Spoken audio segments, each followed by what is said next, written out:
They get what they get. Welcome to Hardcast. We just finished sound checks. This is Billy. I'm here with Nick. We're on Pat's back porch.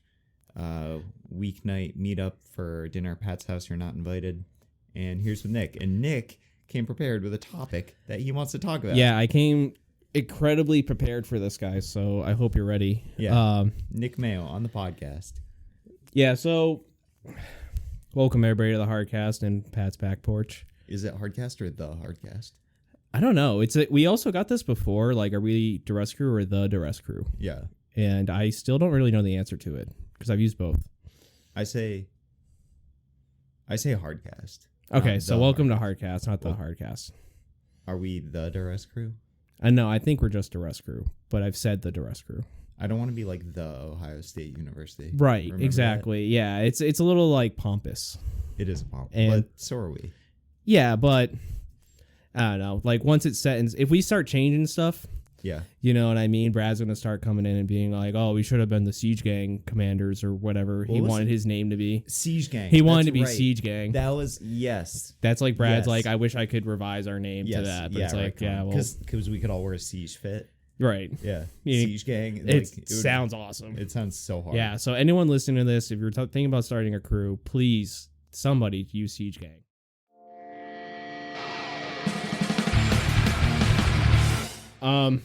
All right, so I did have a topic for today.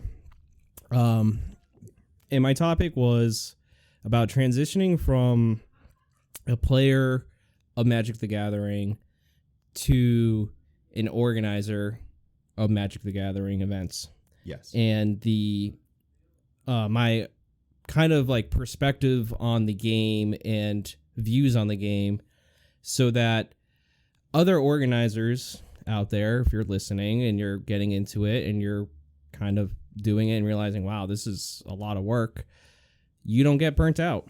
You don't feel like your relationship with the game is tarnished because of what you're doing in your space, whether it be organizing or even simply promoting or, you know, working hard to get prizes, artists at your events, creating flyers, whatever. All this hard work doesn't burn you out and keeps your fire going. This explains the difference between my behavior and your behavior at EW. Yes, basically. Yeah. I'm not happy to, but I'm content with going 2-2 drop. Why? Because reality is I don't play Magic like I used to. I don't have the time. Yeah. Right? I just simply don't, you know. Event organization is a lot of work. We take on a lot, obviously. And at some point, you have to adjust your expectations both for the game, for your fun, for your competitive level, when you're organizing things. So a lot of this comes from getting like what positive emotions you get from doing things, right? Because people do things because they're fun. People do things because they enjoy them. People don't do things that they hate doing. It sucks. You only do that for if you're getting paid, right? Yeah. Which we're not, largely not getting paid. So for newer organizers, I think I just wanted to talk a little bit about how you can get the warm and fuzzies from the community and how to not be cynical, not be jaded, and how to still have a love for the game that made you want to organize in the first place. So I want to, one of the things about our podcast is that like we're kind of in between. The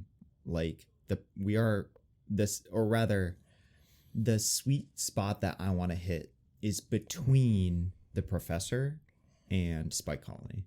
Right. So I want it to be intelligible to a new player, but like a level past, right? Like a YouTube short of just like check out Pre-Modern where you can play, you know, I don't know, whatever, like Winter Orb, and then like Spike Colony, which is like technical beyond technical and like is unapologetically so and like that's their niche. So for context, Hardcast, I'm going to go so fast. Hardcast is the podcast of Durst Crew. Right. I'm on the most. I'm the caretaker, but I am not the exclusive owner of Hardcast. Yeah, like everything we do, it's kind of like a collective ownership. Exactly. Yes. So Durst crew members, if you're listening and you have a fucking episode idea, take some weight, assholes. Yeah. But- Come on, like I had this idea. Yeah. Thank you, Nick.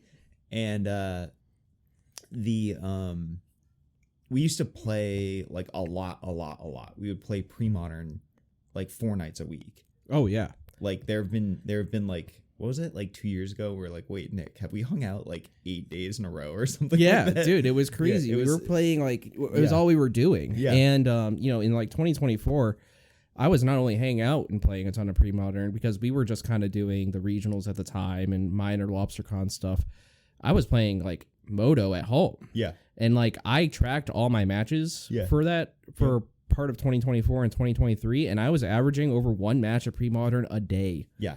Oh yeah. You know. And now like the thought of like firing up Moto, I was never that into it, but like I'm willing to play Arena on the toilet, and that's it. I haven't played Magic since Eternal Weekend, which at the time of this recording is over a week and a half. Yeah. Which if you told me that like a year ago, I've been like, yeah, okay. Yeah. Ciao. Okay. Yeah, okay. But now, like what we've been up to in the past like 2-3 years.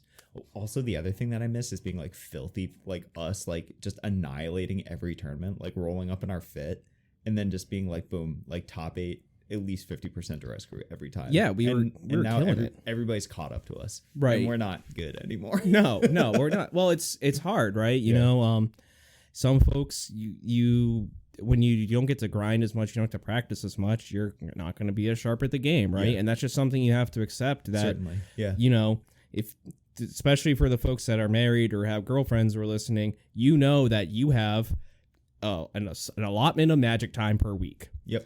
Your girlfriend doesn't care if that's organizing events or playing Magic. Exactly. Yeah, so if you have 10 hours a week to do that and you spend 6 of those hours doing organization, guess what? You lost. You don't get to play. Yeah, you don't get to play, right? Yeah. And so it's definitely a shift, and it's just something that you have to be prepared for if you're going to be organizing events, because it's going to happen to you, and you're not going to be able to grind or spike or maybe even win as much, you know? Yeah. So catching our listeners up further. So we started as like just like a like house games, and then we found a store that would host a weekly for us. Right. And then we're like, hey, let's do like a bigger one, like a bigger stakes. And that was like the first one was like 36, and then the second one was like 58. The third one was like 72, I think. And then like fourth, there was one like little hiccup 72, and then we've just been capping every single time since then. Yeah. And like the time to cap, like before it was like 4 hours, and this last one it was less than an hour. It was 45 minutes. Yeah, Which is crazy. yeah. So you can reserve your spot if you purchase some crew coin. Right. Yeah. Enjoy. Yeah, this is us introducing our Pre-modern NFT. Plus. Yeah, pre-modern plus. Yeah. So I did like that though. That was wicked funny. Yeah. So now we are running, and then we inherited LobsterCon. Yep. Which was a huge amount of work to get off the ground. Yeah. Before us, but now we've inherited like a really self-sustaining, and we didn't fuck it up the first time we did it last year. I think we did a good job, especially with the stream in particular. Right. Well, like now we've kind of found like we don't really do the weeknight streams as much. Like, yeah, we'll do a couple, mostly as practice runs for like big events, just to make sure everything's plugged in. Yeah. But now, like, I have to spend time thinking about hardcast. Like, the boys are like inside, they're gonna eat. What's Pat making? Pat is making I'm not sure, I'm assuming it's shrimp scampi. Hell yeah. Coyle said he was making scampi. I came inside. Pat's hand making pasta right now like a madman. And then Coyle said he's making scampi. I'm assuming that means shrimp scampi. Amazing. I came in, I literally said hi to everybody, chopped some parsley for Pat, and then said, Billy, let's go record some podcasts. Boom. And here we are. So naturally, we both would have top 8 at EW if we hadn't been so committed to the community. Yeah, exactly. That's why. Yeah. Yeah. I had a win in it. No, I mean, you did have a win, and you did great that day. I fucked up. I scooped super early game 1 because I thought he was on like a Colton Abrams style bug tide. Yeah. And then he turned out to be on Allurin. Allurin. Yeah, he was playing Pernicious Steed. Yeah, Pernicious Deed is back. Yeah, it's super, super fucking smart because, like, you just pop Deed to get rid of whatever, Meddling Mage, who cares? Right. And it doesn't matter. The only thing you want to stick is the Allurin. Right, and that means there was 2 decks with Pernicious Deed in the top 8 Yeah, at Eternal Weekend, which is awesome because I've been in the Elf Discord, dude, and I see players, they'll be like, what do you think about Pernicious Deed, or what do you do about Deed? And I'm like, dude, I haven't played against Pernicious Deed since last July. Yeah. No one plays it up here. Yeah. So I'm like, I don't think about it. Too many clever boys. Too many clever boys in Massachusetts. A brief aside before we return to the topic. I think that's because New England was a legacy hub for such a long time. Had like just that whole like DC to like Portland, Maine corridor was so just like rotten with legacy players, and people want a cantrip. Yeah, they miss Brainstorm. So that's why I think there's so many clever boys here. I think that's a good theory. That's a good theory about bad people. So returning to the main topic. Yeah. You're bad at Magic. I'm bad at Magic now. No, so what I wanted to kind of like highlight for someone, if anyone, I don't even know if this person exists, but if you do exist out there and you're an organizer, you're new, you're getting into it, and you're already feeling like worn out, or you're not even sure if you want to do it or why you want to do it, you need to figure out exactly what drives you to do that. So for me, this is going to be a little bit of a background, and we've probably gone over this on the hardcast before. And I'll see how much I can cover here. But basically, the way I got into pre-modern was in 2022.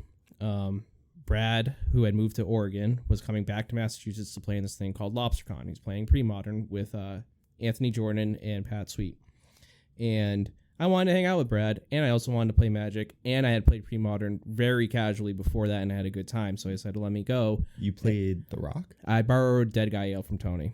How'd it go? I played it 2 days in a row. I went 3-4 the first day, but I went 4-3 the second day. How many people were there? Like 100? 111 at the main event. Yeah, which is smaller than our regional next month. Yeah, just everything fitting on the ground floor. Right. It being like chill and not super loud. You had so much space, and it wasn't super hot. It was great. It wasn't like, oh my God. It's so chaotic now. And I had such a great time. And on the way back, I said, guys, this format rules. Where can I play it? And they went, fucking nowhere. Nowhere. Yeah. I went, what do you mean? They went, well, you can play in like webcam. And I was like, okay. And I tried that, and I really didn't enjoy it. I still don't enjoy it. And then ELD started doing monthlies, which he still does to this day. Yep. But he was doing them pretty early. Yep. But again, that's a once a month thing. Yeah. And you're not even guaranteed to be able to even go play. So it's like, okay, I get to go get my fix. And so between getting the rest group people into pre-modern and being like, can you guys please play this format? It's awesome. My entire drive has been and always will be, I want to provide paper places for people to play pre-modern. There's a lot of P's in that sentence. So they can enjoy the format and check it out and play it. If they're new, if they've been playing, whatever. That's it. That's literally all I ever want to do. I want clout.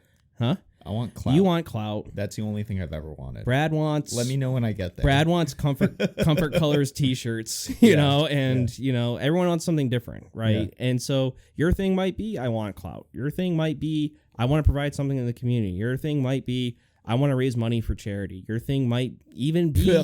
right. And I'm not a fan of this, but your thing might even be, I want to make some money off this. You need to figure out what drives you. Yeah. When you're stepping into this kind of role. Otherwise, you can get burnt out pretty quick. It's a lot of work. It's a lot of management. It's a lot of cat herding. You're going to be answering a lot of questions and spending a lot of your free time. Maybe you're looking for a new community because you've been shamed out of the other one. Right. Yeah. Maybe. Yeah. Exactly. Yeah. Maybe. Yeah. Maybe you're looking to engagement farm. And so... you need to figure that out because otherwise, like I'm telling you, you're going to have less time for the game that you do love. You're not going to have as much time to play, and you need to slowly but surely adjust your relationship with the game. I don't view Magic. Magic's still obviously my hobby. I still collect cards. I still play it obviously all the time. But at the same time, I used to view it as like, okay, I need to go get reps. I want to get ready. I want to get prepared for this tournament. I want to play well. I want to get a good list. And now I'm just like, man, I just can't wait to go to a tournament that I'm not running. Yeah. You know what I mean? Now I'm just like, I love Eternal Weekend because I don't have to work. Yep. I'm like, I just show up, play cards, and that's it. Yeah. So at Eternal Weekend, I still have like enthusiasm left in a way that Nick does not. I don't know if you guys all know this, listeners, but like Nick is like the contact guy for a lot of bullshit.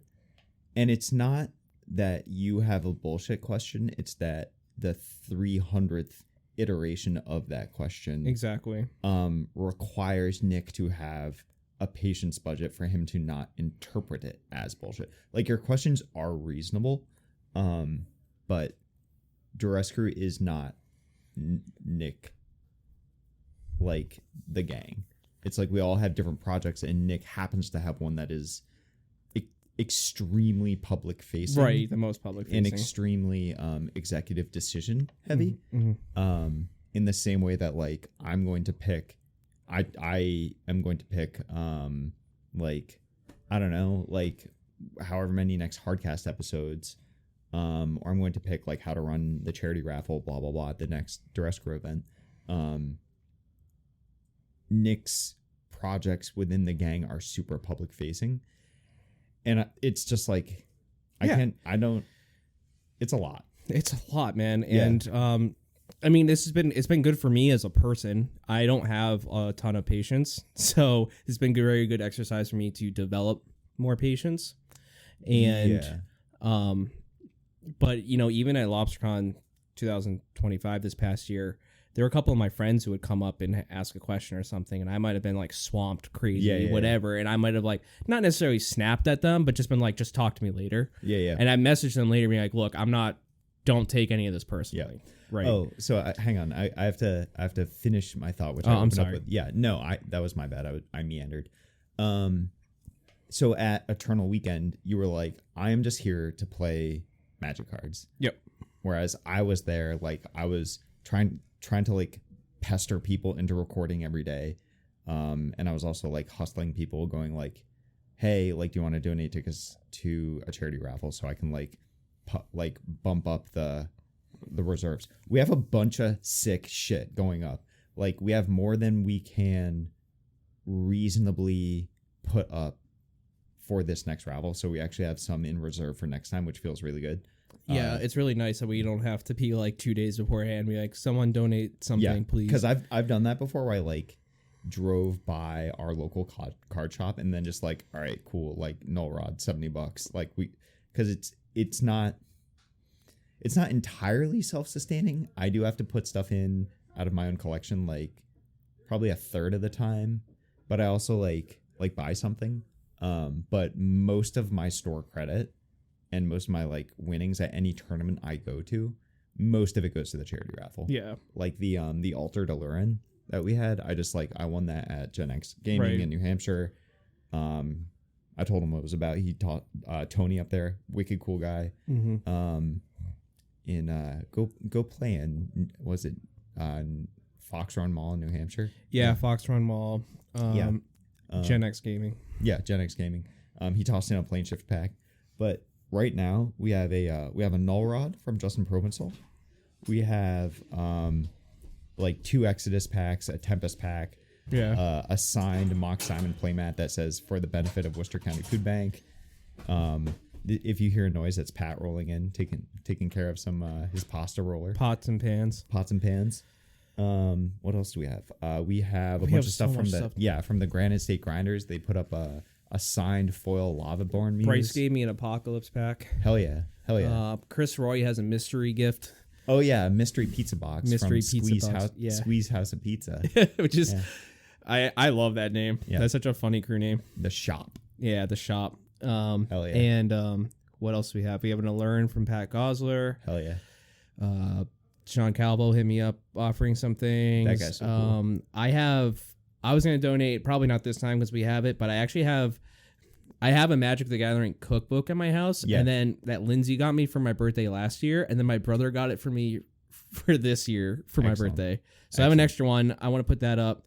And I also have I don't know where I got it or someone gave it to me, but a 5th edition rules book Hell yeah.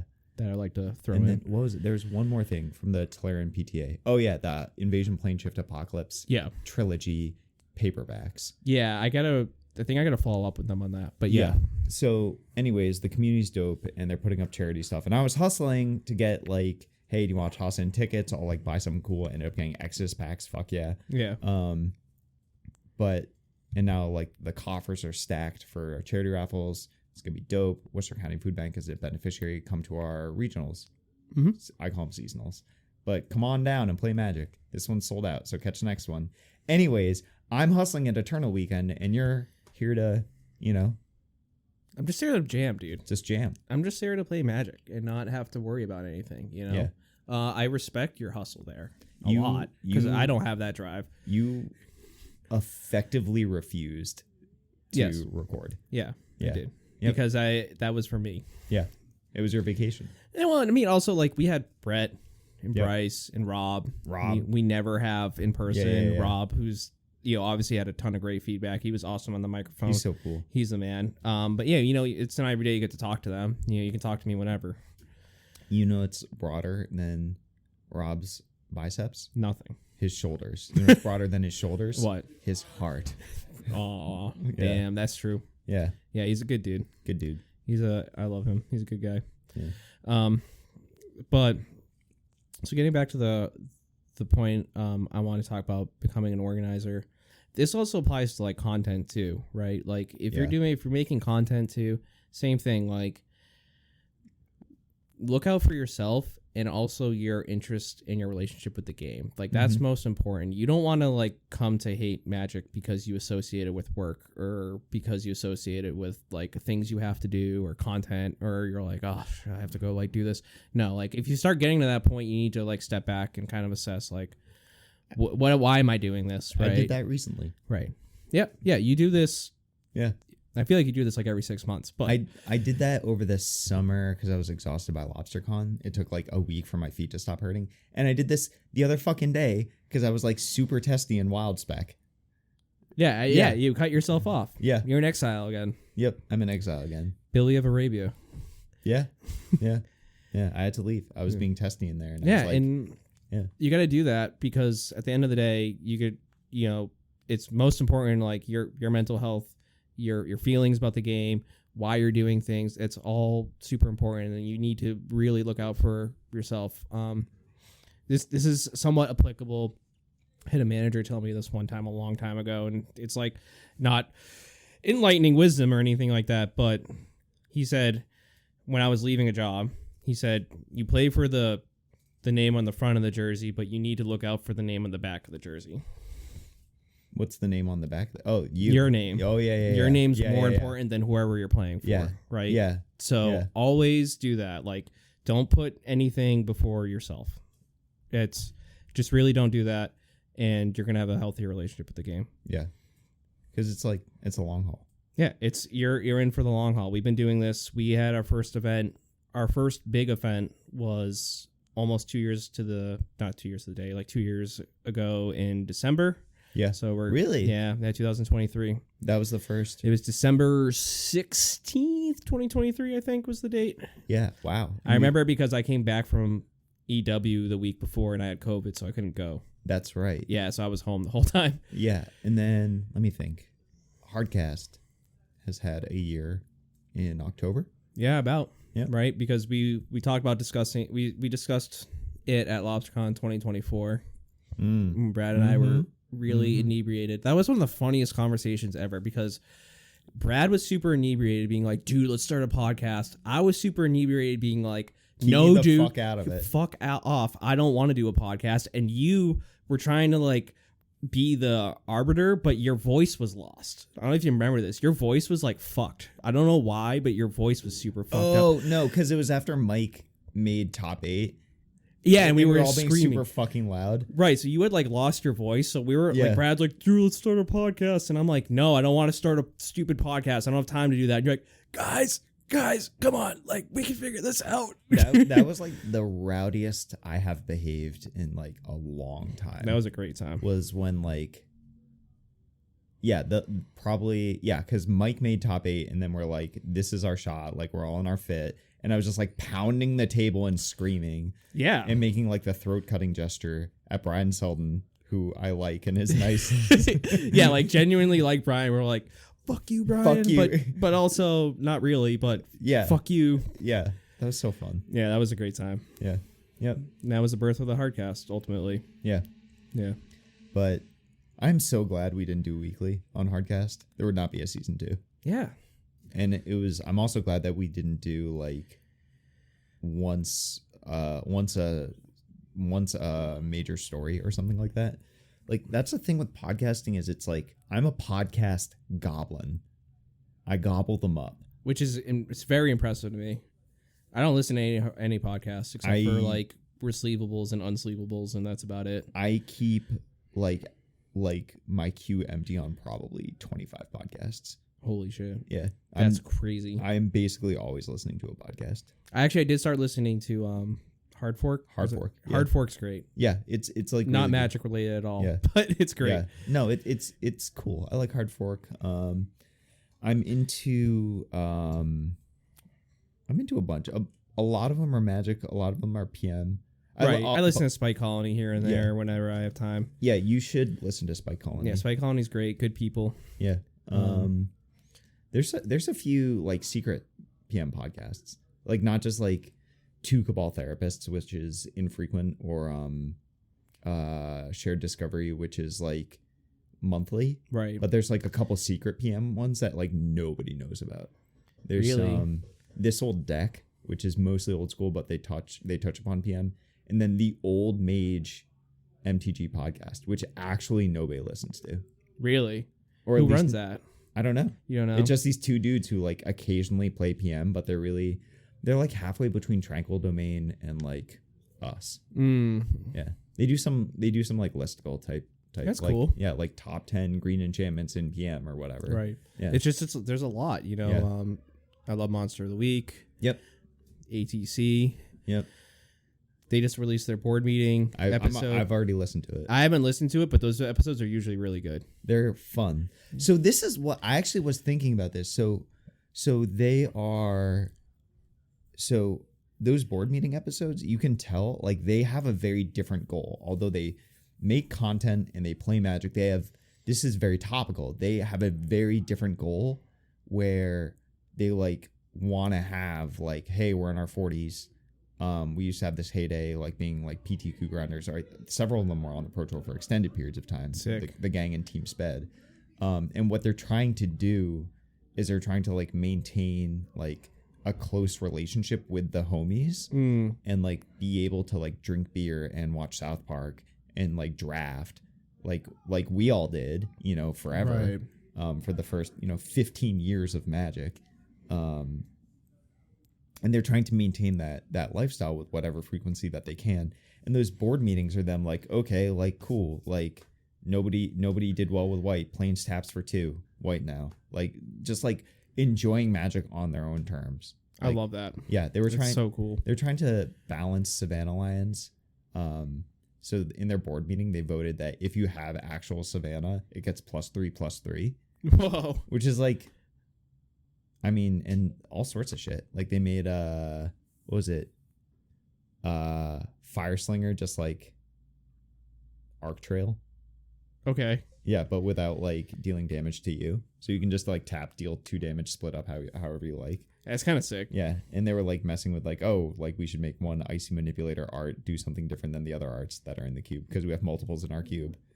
Whatever the case is. That's wicked fun. Yeah, that's when I was like, I texted the group, the disc, and I was like, I want to make a PM cube, but with like a balance of like, you know, there's only 1 survival, but there's like maybe 4 enlightened tutors. There's only 1 oath, but like, that's a way that you can balance it. Have you ever seen Jared Doucette's PM cube? No, but I've heard that he did a few things. Like one was just knock off 2 colorless of all the echo costs. Yep.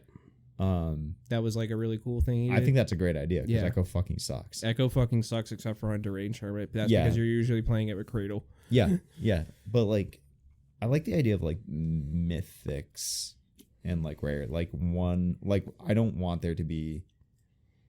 do I say this? I want the build arounds like in Tomb and Standstill and like Mishra's Factory. I want you to be able to hit multiples. Yeah. But I also don't want people to like be like, I cast an oath and like now this draft is over. You know. I think a PM cube with duels but no fetches could be cool. I think fetches are fine. I would say duels but no fetches, or fetches but no duels. I think it's the only plausible fixing. I would include all 10 fetches. Yeah. Fetches are also awesome in there. Yeah. Cool. So healthy balance with the game. So how are you maintaining this healthy balance if you're so fucking busy? You just don't get to play. Right. This helps. Coming to Pat's once a week. Yeah. And working on my Durst group projects. Right. Yeah. And helping Billy with his Durst group projects. So it's like you got to figure out like where do you get your rocks off? What is I'm gonna try and quote this, but it's gonna be really hard. Junior Soprano has a really great quote when he's talking to Tony. Who ate all the gabagool? No, that's a great. That's possibly it. But so Tony goes to Junior, who's the boss of the mob, and Tony says, "I don't know what to do about this situation. What's the right decision?" And Junior says, "Who said there is a right decision? As a leader, you need to steer the ship your best you can and find your pleasures where you can." And that's what you need to do. You need to find your pleasures. If you don't have those, you're just steering a ship and you're going to get exhausted. Hell yeah. My pleasures are coming to Pat's once a week, jamming some super casual Magic, various formats, whatever, eating some food with my homies, hang out with the wife, whatever, all that shit. That's where I get my pleasures, right? Yeah. Watching fucked up horror movies in my free time. Hell yeah. Billy has fun playing Slay the Spire and listening to 30 podcasts at one time. Yep. And all at once. I listened to one podcast in 1 year. And yeah, exactly. The other. And so you got to make sure that you just keep looking out for yourself so that you don't feel burnt out, because the community is getting big, right? Yep. The community has grown a ton, especially over the last year. There's all these different, bigger personalities are noticing it. Content about pre-modern's blowing up. LobsterCon's blowing up. Like we just sold out a 128 person event in 45 minutes. Yeah. And that's a lot for someone to just manage basically as a volunteer. Yeah. You know? Yep. So although right. Well, we're not necessarily about volunteers anymore, but more like serfs. Yeah, I would put it that way. Actually, no, I guess I would still put it volunteering. Yeah. We don't have to do any of the things we do. Yeah. Right. For the record, we've never made any money. Right. We haven't made any money. At one point, we put it up to a vote to buy a present for Nick, and the vote got shot down. Yep. And we said, this is not where crew money is getting spent. Nope. And we bought you a present anyways, but out of our own personal pocket. But I was obviously super happy about that. I wasn't expecting it or anything. But we're very stingy with the money that we do have, and we haven't necessarily profited from anything. We have never profited. It always just gets reinvested into mostly audio equipment. Yeah, mostly audio equipment. Some stuff for the stream. Yeah, mostly streaming. It's basically any money that we've ever gotten after Rescue has gone into the streaming rig, audio recording equipment, or future prizing. Yeah, I don't know how much is in the bankroll right now. I don't either. Less than 1,000. I think it's more than 1,000, but yeah, I don't know. Brad's gonna tracking that right now. Yeah. But yeah, most of that money comes from crew dues, by the way. We're not profiting off the tournaments. Yeah. We lose money on the tournaments. So one thing I guess I could even suggest to crews who are looking to get into streams, because we get a lot of questions. Yeah. And I usually send them to Jay. Don't ask Nick stream questions. But ask Jay stream questions. But we get questions like, hey, I want to stream an event. Like, what's your setup like? And my first answer, if I answer it and I don't say go talk to Jay, is what's your budget? Yeah. Because that changes everything, right? Like the Eternal Weekend stream setup is well over 10 grand. We've talked to them before. It's very expensive. Yeah. Right. So one thing that we do, Durst Crew, is we set up Is it Ko-Fi or is it Coffee? I don't know how to pronounce it. Whatever. Kofi. It's a Patreon. But It's a Patreon. We basically set up a Patreon that is public, but you can, where people can set up and they send us $5 a month, and basically within Durst Crew you get voting privileges on like things that we're gonna do. If we're like, oh, what do you think about this thing that we're gonna do? You get voting privileges if you're a true crew contributor. That's the name. For the record, listeners, we are not shilling. Right. I don't know if I fully want to commit to Hardcast being forever ad free. Right. But it's going to be ad free for a long time. Yeah. And we're also not going Patreon model. I mean, you can give us money, but I'm not going to say never, but we're not doing that right now. Right. We're not shilling. I'm not shilling. We're giving you a model for you to organize your game. Right. So the context for this was, like I said, once a week we come to Pat's and he cooks dinner for us. Pat has never asked anybody for a single dollar for the food that he buys to cook for people or anything. So we started to talk about and say, hey, the things we're doing cost money. Yep. If you're benefiting from these things, it would be nice if you could throw $5 a month into this pot. Yep. And we're going to use that to do more cool things. You know, we use some of the money to have a pig roast this year, right? Yeah. For example, so that we have a big party. Nick Pin ate the eye. Yeah, Nick Penn ate the eye. He always eats the eye.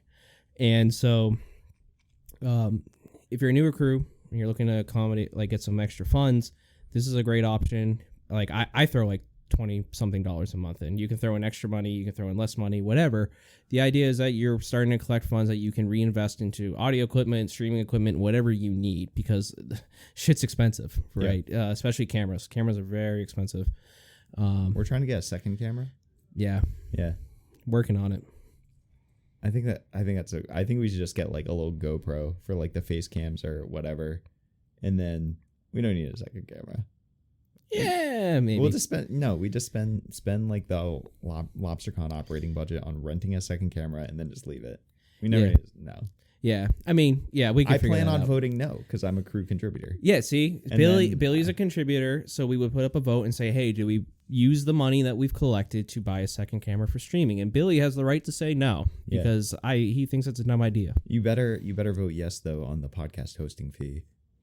Yeah, I can vote no on the podcast hosting fee. That would be funny as fuck.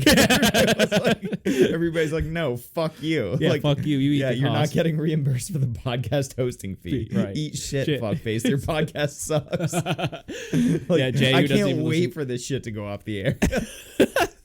Yeah, exactly. So that's a really good model for getting some extra funds because collecting entry fees and then you have taxes and you have all other stuff it's a lot, and that's even more work on top of the organizational stuff. We just recently started shifting to a model where we handle the registration for our events. Previously the store would handle it, but it created this really weird situation where you would be in Spice Rack, but you paid the store and you had to get your money back from the store. Then you had to tell me to drop you from the app, and it was really awkward. So we shifted to a model where we just handle all the registration. And it's a lot of work. It took us a long time to be comfortable with doing that. Yeah. A lot of trust too. A lot of trust. Yeah. Oh yeah.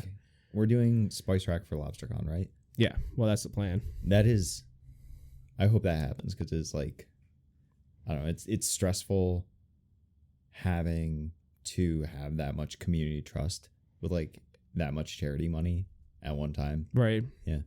Yeah. It's a lot, right? But I mean, we did it last year. Yeah. It's gonna be a little different this year.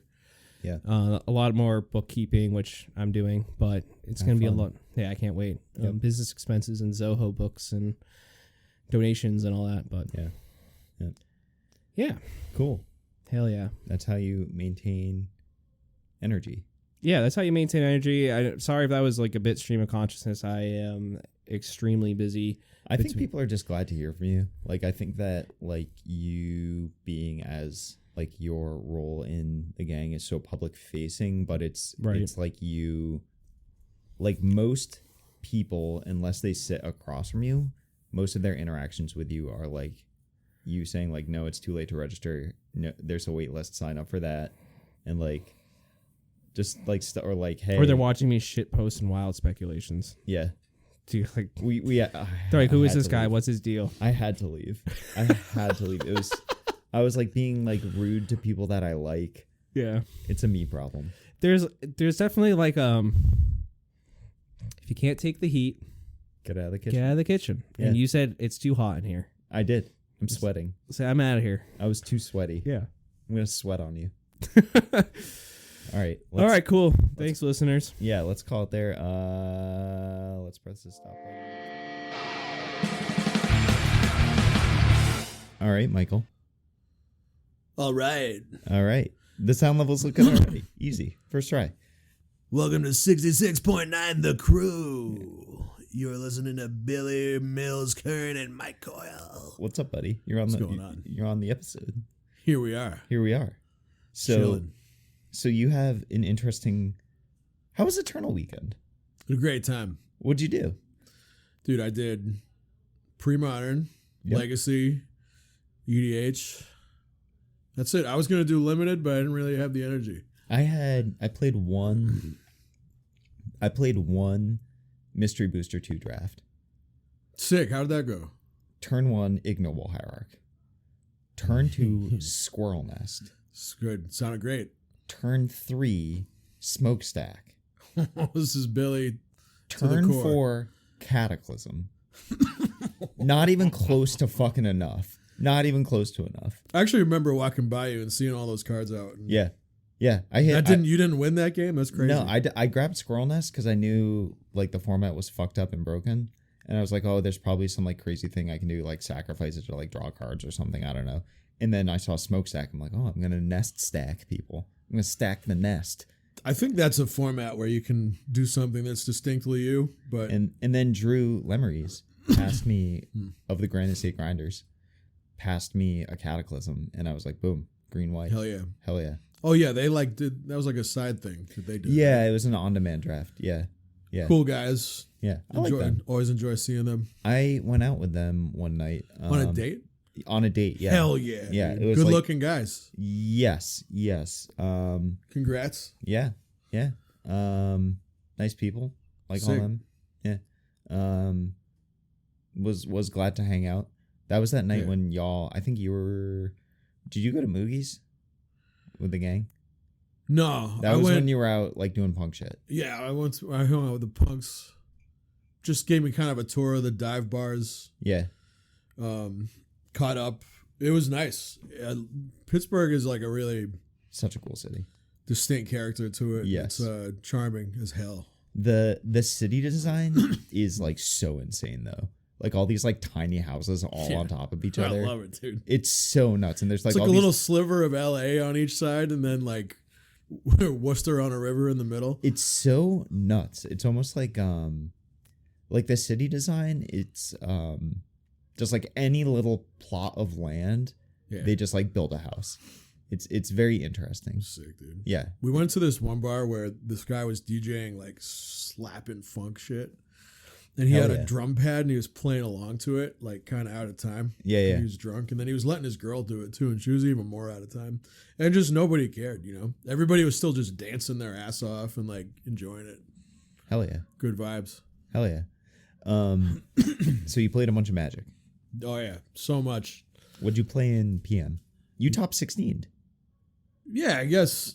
I also I top guess that's 16. notable. I was Yeah. I was like a little bit irritated I didn't top 8. Yeah. Same thing with me where I like, actually I'm not irritated because the person I lost to, I was just telling Sack in like section 1 that I lost to Alurin, and this dude Yeah. was like so nice and like he Oh, was yeah, cool. I saw that guy playing. He was nice. He was Yeah. super good at alluring too. which Yeah, is he had great energy. He had a cool good, build. cool to see. I'd never seen Pernicious Deed. I mean, it might be stock. I don't know. People don't play it that much, but I was like hype. Yeah, I had no idea they would play that. But like, is there even a stock Alluring list? So it's like I'm just I don't glad to think see so. it. Yeah, And he said it was his first PM tournament, So and I was sick. just like hyped for him. Yeah, good dude. good vibes, dude. Yeah. I saw everybody that we usually see from all the crews, and there's this couple from California that came last year, and it was Word. both of their. It was the girls' first time playing Magic, Hell yeah, and it was the guys' first time playing PM, and I got to catch up with them, yeah, and that was super sick. It's really like just the best community. You know what Yeah. I mean? Like immaculate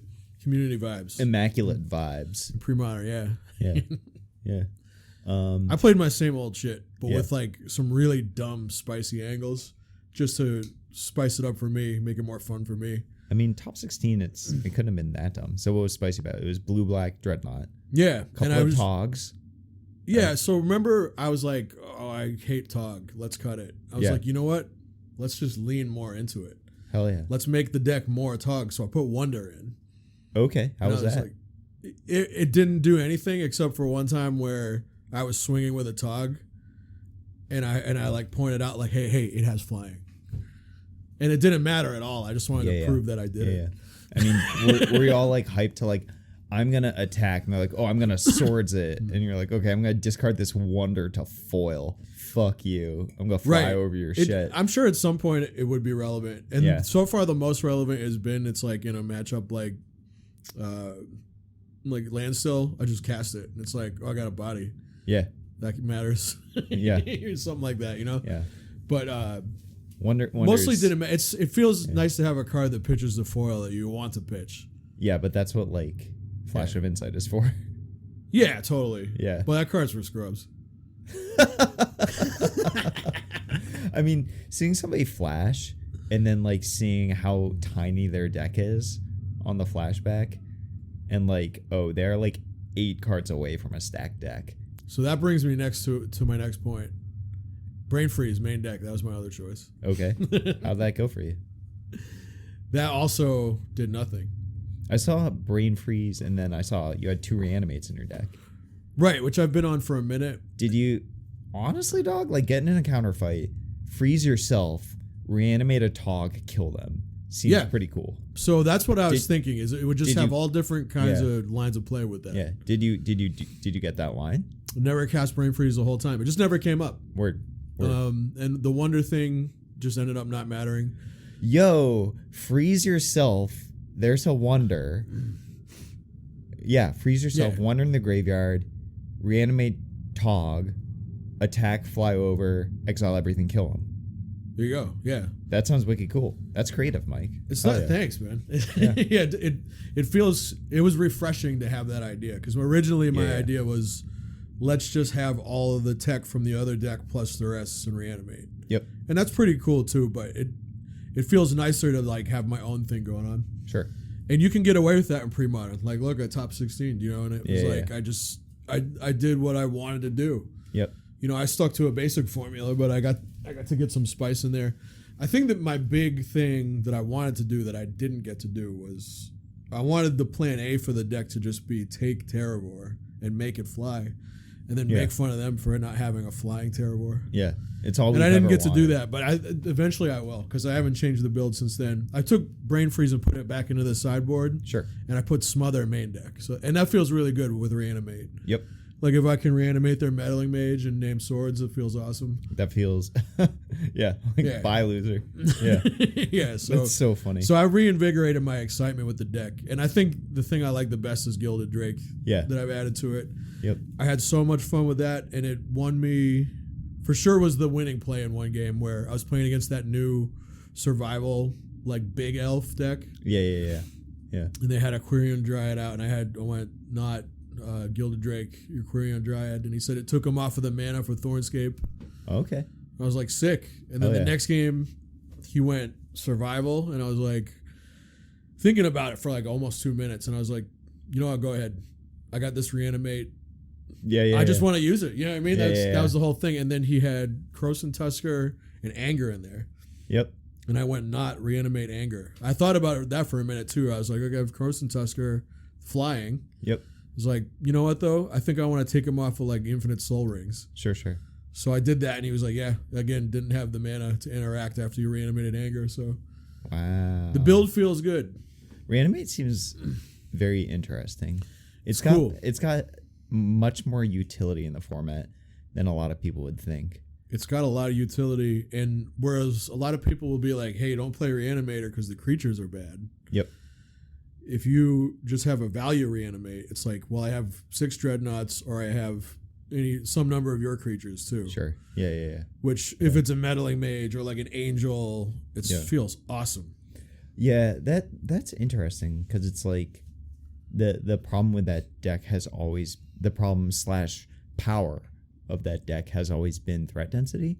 So having reanimate either like make your threat density more robust, or just like, oh, I don't want to die to this angel. Yeah. I'll just counter it and then just, well, now I have an angel. That's another thing is foil.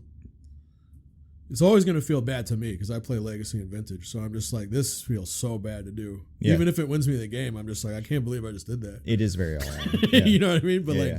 if you're like, well, I got to foil this angel to live, but now I get to reanimate it. Sure. It feels Yeah. way better. It makes your the thing is with like the counterspell decks is like you only have so many, and eventually like Right. the way the math works, like eventually this like 24 creature deck will get a threat through your 10 counterspell deck. Yes. And I think if you know yeah. me, you know that I hate that style of deck where it's just like, I'm going to counter everything. Really? Yeah. Huh. I guess that's kind of changed in recent years, but even if I'm playing a deck with counter magic, I don't want that to be that's why I don't like mono blue Dreadnought. You know, I used to hate Miracles in Legacy. I did not know that. Well, I knew that you were was like green black, like Hexmage Deaths. Was that like a miracle killer? It wasn't supposed to be, but I turned it into one. Yeah. Cause fuck them. I mean, everybody was like, yeah, horrible matchup. And me and Curtis would always argue about this. Remember that dude? He played Miracles at the Wiz, blonde hair, blue eyes. No, blonde hair, but he played Turbo Depths and Reanimator. Oh, and no, streamed about it. I'm totally off base. Super Okay. opinionated about it. But we'd always argue about that. I'm like, Death and Taxes is our worst matchup. Because from turn one, you're losing, and it just gets worse and worse. Yeah, Wasteland, Port. And he's like, well, you need to Thalia. board differently. And I said the same thing about Miracles. Like, Miracles, yeah, game one, very bad. Yeah. Post board, I have 4 Chalices, 2 Choke, and 4 Abrupt Decay. Yep. Good luck, dude. I would always end up winning just swinging with my Spirit Guides. Yeah. You know, Yeah. like Chalice on one. if Sure. I Get fucked. got to one Yeah. of my 8 duress effects, I would just take their win cons. Yeah. You know, I'd take Jace and I would take the Angel thing. When I was playing, for the very brief period of time I was playing lands, I like couldn't figure out how to beat Miracles, even if I was at 80 life. Like, oh shit, I like if I'm at That sounds like a miserable ass matchup. yeah, they just like swords 4 Merit Lages, and then they like surgical my depths. I'm like, well, I mean, I really don't want to try and slip all these like punishing fires through and like actually have to like contend with you counterspelling a punishing fire, so we have to do another turn cycle. Well, you know what you did wrong. Yeah, I mage- totally agree. I got with my I got my depths surgicaled. dude. You know what you did wrong is you played too many good cards. I played too many good cards. You got to play bad cards against that deck. That's what wins. Okay, Hardcast Spirit Guide, forget about it, dude. They can't deal with that. I guess. That's like Sajiri Step was great. Not Yeah, of This yeah, World yeah, was yeah. great against them. Oh, yeah. It's just like the worse the card was, it felt like the better it was against them. well that's why Call to Hurt is so good, because it's just 2 bad cards at once. Like, Yeah. well, I mean, also 3/3 is kind of like a special power toughness in PM. Call of Hurt is an MVP card, in my opinion. I've been playing a lot of survival lately. So at EW I played various tunings of my survival Terragon deck, and I made a conscious decision to metagame the deck into the field at EW, and I was like, well, I've been playing just straight PM this whole time, you know, like 10 to 14 matches of PM every single day, and I'm gonna be more dialed in. And I just started like metagaming super hard with the sideboard, and I was rewarded, and like that was cool. I mean, I also got like outrageously lucky at one point. I had a Better lucky than good. I think Yeah. it's a Billy quote. The worst person in the room wins tournaments all the time. yes, yeah. Here you go, dude. Yeah, worst by character. Worst music taste. Yeah, worst style, worst cooking. So you cooked for us tonight. Me? No, I didn't. You made the scampi. No, Pat did that. Oh, Thanks for giving me credit, though. yeah. I thought you made the. I am a big maker of scampi. That's one of my go-to things. Can you define a scampi? So it's like a butter, wine, Okay. garlic, Okay. lemon pan sauce. It's not really like a sauce the way you think of it, like a viscous thing. Yeah. It's just something that kind of happens in the pan Yeah, when yeah. you get you're sautéing the pasta and you get Sure. the starch from the pasta. Yeah. And Pat didn't do that because he's serving a bunch of people and that it's kind of cumbersome and messy. Mm-hmm. But when you're doing it, the old-fashioned way, you're tossing it. The starch in the pasta is combining with butter and It thickens it everything else. Yeah, and it kind of turns into its own sauce. Word. All the flavors resonate throughout. It's a beautiful thing. I bought a bread pan recently. Nice. Actually, no, I was gifted a bread pan by my darling, and Hell yeah. it was very nice, and She's great. yeah, and so I made this like spiral loaf. So I sautéed some. Dude, hell yeah. I sautéed some bell peppers with almonds, honey, a little bit of olive oil, and I forget what else I put in it. So I sautéed that, and then I mashed up a fuck ton of cilantro and a fuck ton of avocado. So it was like a sautéed kind of semi-guac, semi-pico. And I rolled it up in just regular ass dough and sort of like cinnamon roll style. And I just like left it as one little I don't know what I'd call it, one little bread turd. I put it in the without cutting it horizontally the way that you do with cinnamon rolls. So it was like a pico / guac roll left intact, and I baked it, and it's phenomenal. You're crazy, dude. You're a really creative cook. I just like everything's vibes based. It's awesome, man. Because you don't have a lot of experience, but you got a lot of adventurousness. Yeah. Well, and it pays off. My motto is that it's all food, and if you just like cook food It's all going to the same place. Yeah, just cook. If it's made out of food and you don't burn it and don't over season it, because you can always add more seasoning later. Yeah. And it's like how much salt you would put on a burger or fries or whatever, and you just you tap it out and just multiply that by how many people. Dude, just a dash of everything. You get it. Yeah. It's I was impressed with how you picked up and just started cooking for us. Yeah. You got it really quick. The only thing that had to be kind of learned was like how yeast works. But once you fuck up enough times, you go like, oh, this is what makes the loaf collapse, or like this is, if you want it to be like fluffier bread, just add more yeast or wait longer, or like don't. That's it, dude. Yeah, or just like add more carbs. Easy. Yeah, I've been fucking with bacon a lot. Bacon's crazy, dude. Yeah, bacon's a whole different animal. I had all sorts of shit. Like I've been messing with like potatoes. Like I've been just empty a can of like pumpkin puree into bread, and then just like see what happens with the dough. Like, I don't know, I made this like so sick, dude. Dog. New recipe drop. Ready? Falatkos. Okay, what's that? Shredded potato. Yeah. Like you shred it on the cheese grater, just like you would for a latke, and chickpea mash, like falafel. Just 50-50. It's the same thing. Falatkos.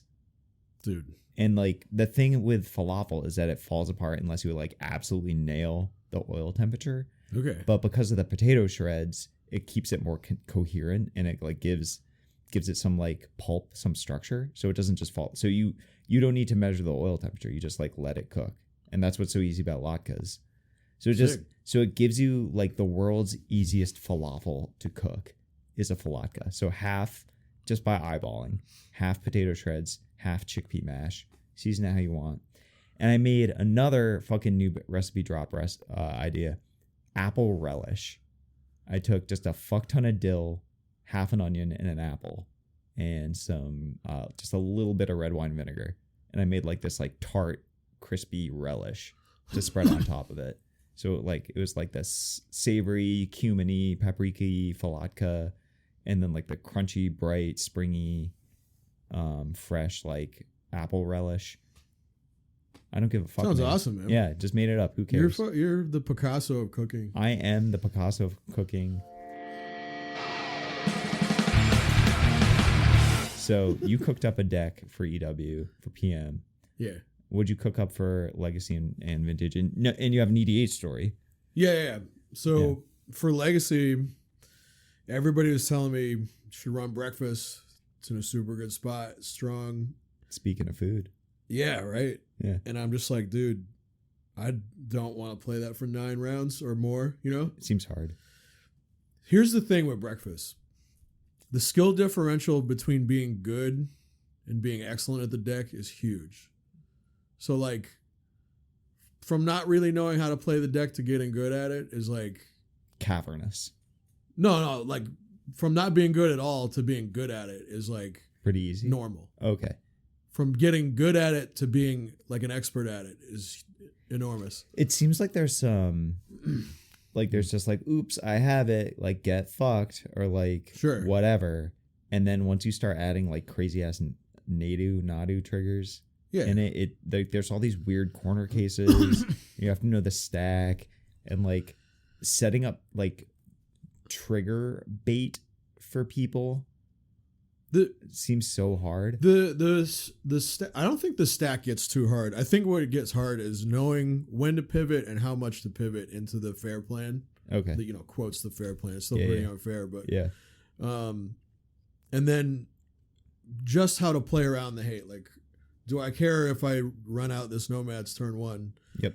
Should I play Nadu first or no? Like, there's times when you want to just run out Nadu first Yeah. and then play Nomads, and there's like Sure. all these different forks in the road. Yep. Where it's like, well, I could combo. Well, I could just try to run out Nadu and get through this removal. But, well, they're going to combo next turn. So what if I do this? And then also knowing the crazy lines when it's like, I can mill my deck now. Does that get me to a different line that's not a combo line? Yeah. Okay. Like, there's Yeah. been the times where it's like, I'm going to mill just to get to Nadu, Yep. just so I can live and then swing them out. Sure. And it's like, that might have also just lost me the game.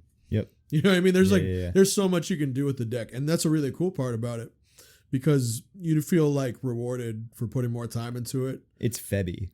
It's Febby. Yeah, dude. It's definitely Febby. So I don't think it's that hard. Yeah. That deck's really hard. But remember the only time I beat you on Feb? yeah, you what'd remember that? do? I don't remember. I was like doing some Feb bullshit. And I think I like had like the whatever the kill spell is. I don't know. I think I had like Shapeshifter on the stack. And you countered it. I was like all in Shapeshifter and like get fucked. Or no. Oh, you next leveled me on this, I think is what happened. And then right? I was like, wait, I think I have a line. And you're like, sure, asshole.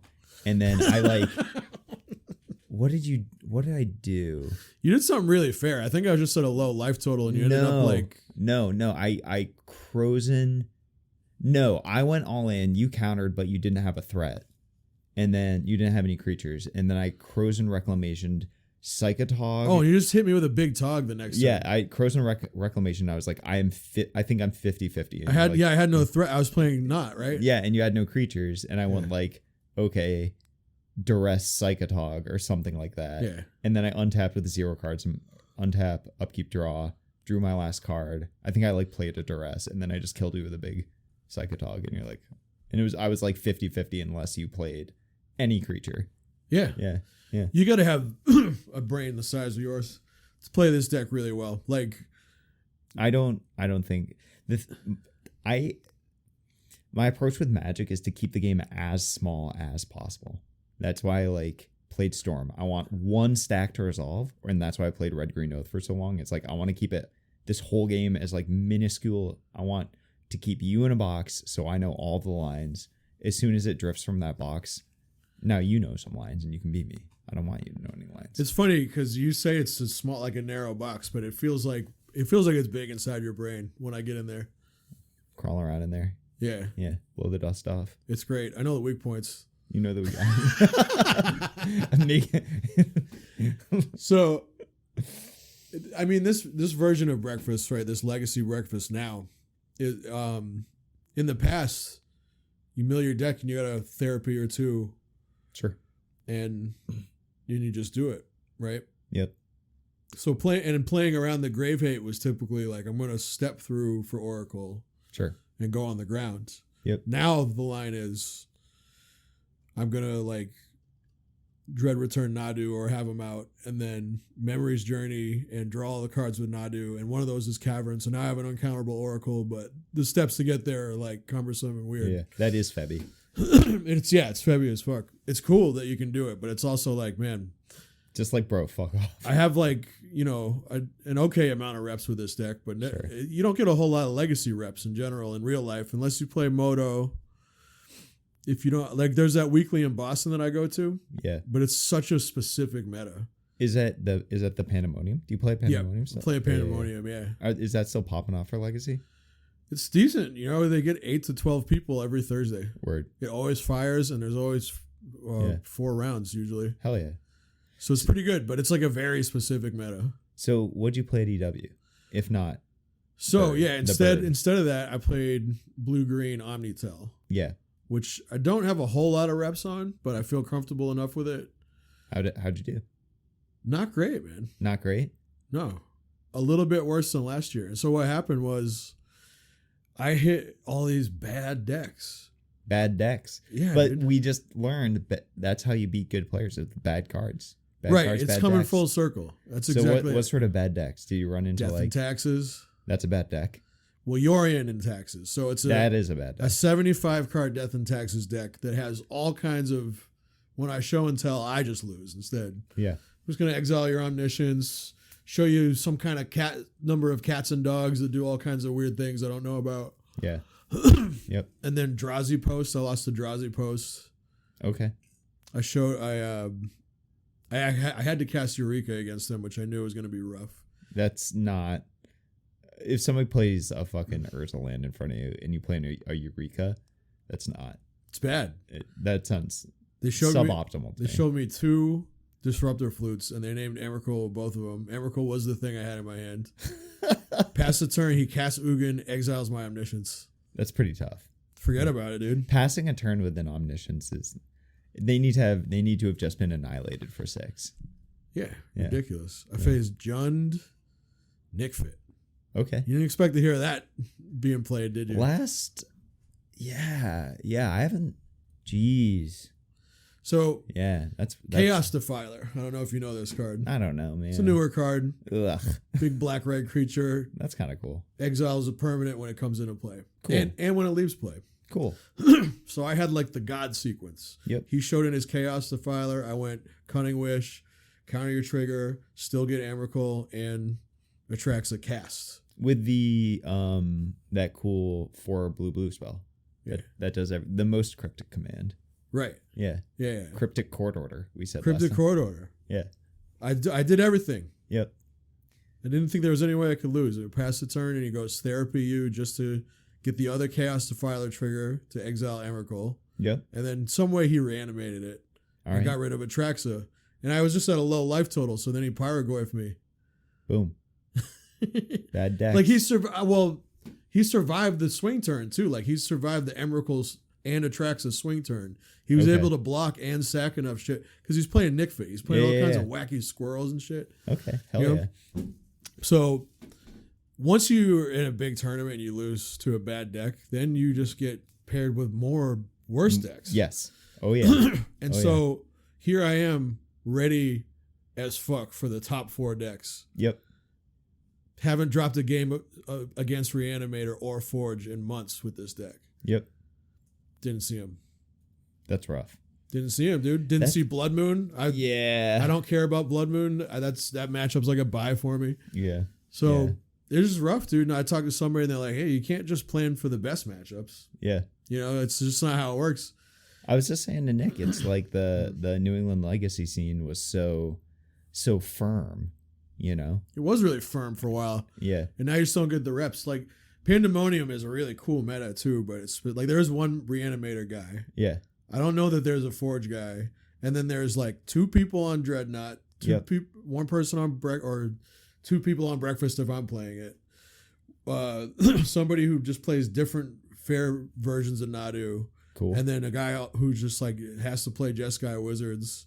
Hell yeah. And then somebody's running Oops. There was when I was playing there in probably 2018. That was my local. I lived just a couple streets down. I would like skate over. It was sick. Yeah. There was this dude who had red hair and always played Burn. Yeah. And it was like, I remember this guy. yeah. And I turn 1 Cabal Therapy. Eidolon the Great Rebel. Oh, of course. Dog. He's a mad guy. And I was like, dog, you have red hair, man. Like nobody's gonna forget.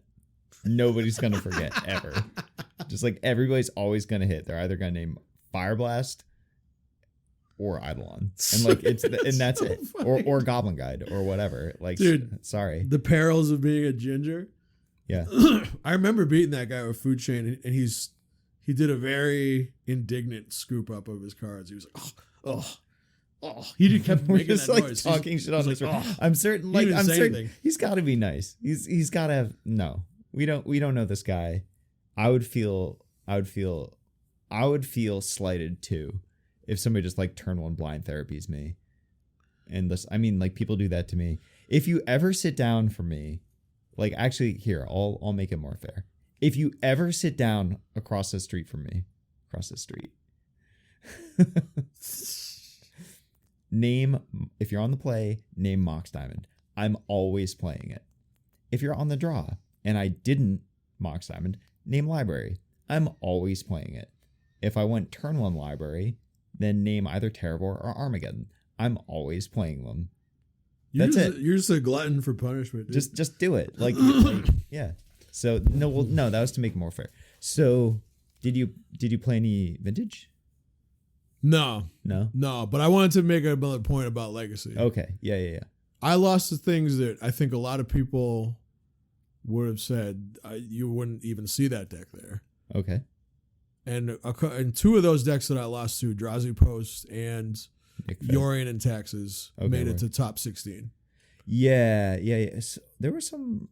Didn't something like really dope made it top 8 in Legacy? The coolest thing is, and this I didn't even like. I wanted to stick on this because people have been talking so much shit about Legacy and like, yeah, it's not great. It's kind of like Modern 2, but it's not as bad as people are making it out to be. Yeah. And so for all of you people who are thinking and feeling that, this is for you. Loam Pox. Oh, that was it. Was fourth place. Loam Pox. Yeah. That deck has not been good for like 10 years. No, that's like I played that in Modern for a very sick long ass time. deck, dude. Yeah, and then they banned Faithless Looting. I wasn't hurting anybody. I was playing Smallpox and Faithless Looting, and I was playing a Smallpox with a fucking Young Peasy and being like, Trigger, I'm gonna sack the token. And people, oh, cool deck, man. Thanks. Like it was really neat.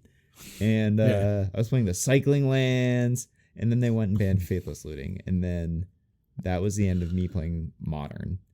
So all right, so Modern's garbage, dude. Check out. Yeah, Modern is a garbage format. Fight me. And the thing with Legacy is like it's turned into Modern 2, where there's like a handful of cards. There's probably like 12 cards that should be unbanned. This is Jacob Murray. And there's like 3 or 4 cards that should be banned. And they're banning a lot. They're not unbanning, and they're just not really hitting the mark every time they do this. All right, so this is like Loam Pox. Okay, cool. 2 Loam, 4 Smallpox. Hell yeah. So this is like Loam, Smallpox, Urza Saga, Hogak, Bowmasters. There's one very important card in here. I'm going to name the very important card. Okay. What the fuck is this card? Eunuch Hatchery. Eumidian Hatchery. Eumidian Hatchery. Yes, you're correct. This is the most important card, and this is why the deck is good now. The Loam, the new Loam card. All right, so it's all right. We're gonna read a card on Hardcast. Hell yeah! All right, so Eumidian Hatchery. It's $3.50. It is printed in some Lord of the Rings shit. All right, non-basic land. Tap. Pay 1 life. Add black. Put a hatchling counter on this land. When this land is put into a graveyard from the battlefield, for each hatchling counter on it, create a 1/1 black insect creature token with flying. So you just like tap this thing, and you're at end step tapping it to make it juicy. Tap it all day. Tap it all day. This is why the deck won. It goes turn 1 Thoughtseize. Turn 2 because every other deck is better than you, and you don't want to die, so you have to Thoughtseize. Turn 2 Smallpox. Kill your Tameo.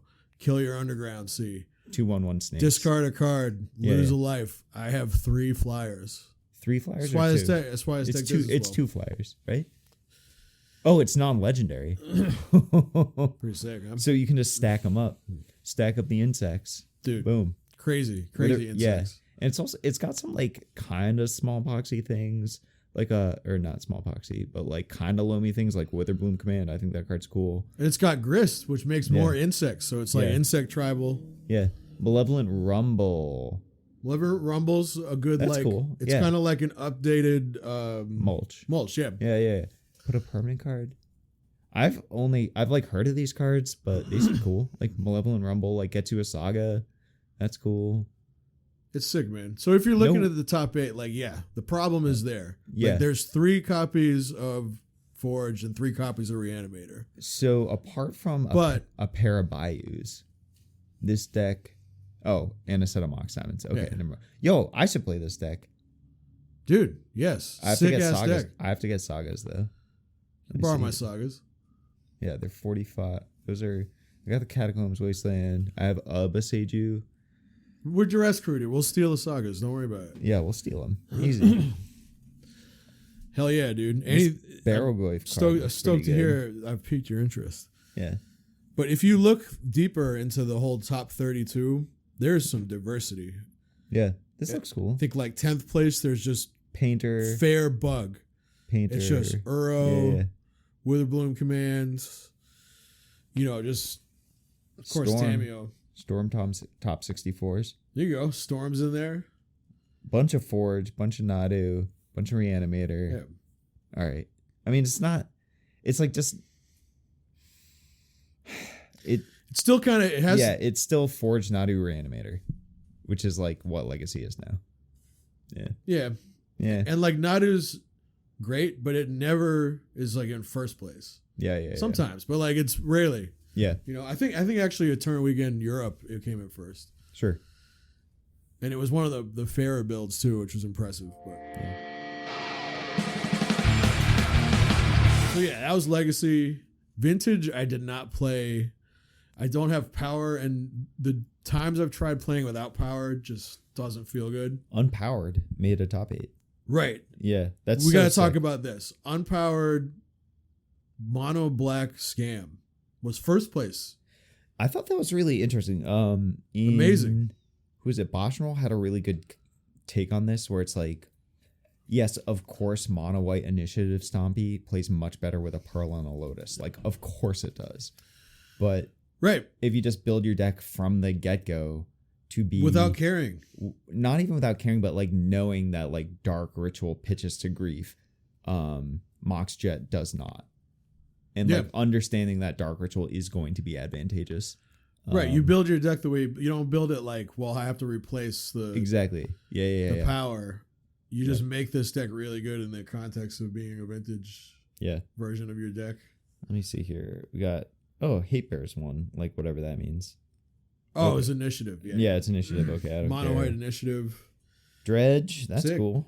From a dude named Chad Azel. Yeah. I don't know that guy. That's cool. I guess. I was sad to see Oath only made it to like top 32, Goblins. not top 8. Goblins top 16. All right, so I got a really funny story about this. This Goblins guy, Yeah. unpowered Goblins, Hell yeah. awesome deck, Boom. playing on camera versus this Italian dude on Esper Luris. Oh, something like happened with it. I think I heard about this. Yeah. So he lost because Yeah. Goblins rules, Yeah.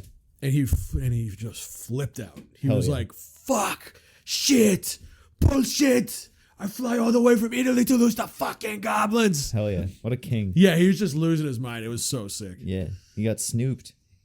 He got snooped, yeah. Really cool deck. Yeah, conspicuous snoop piles. You got Recruiter.